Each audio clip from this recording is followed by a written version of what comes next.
There's at least one certainty about this weekend's election. Whoever wins, Australia's treatment of asylum seekers is about to change dramatically. Both sides are promising a return to offshore processing to stop the boats.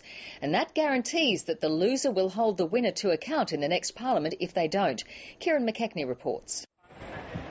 Bigger isn't always better, especially when politics is involved.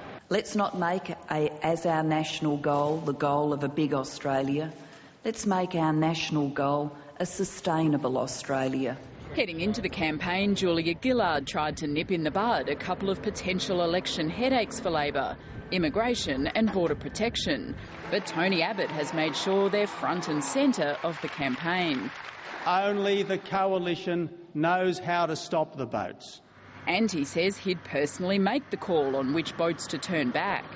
Responsible governments make these decisions on the basis of the best possible military advice. The opposition leaders taking a back-to-the-future approach to border security, reinstating key Howard government policies, bringing back temporary protection visas and making Nauru the hub for processing asylum seekers offshore. Mr Abbott thinks a resurrected Pacific solution is such a vote winner, he met the Nauruan president and dispatched his immigration spokesman to the island during the campaign. On day one of a coalition government, I'd pick up the phone to the president of Nauru.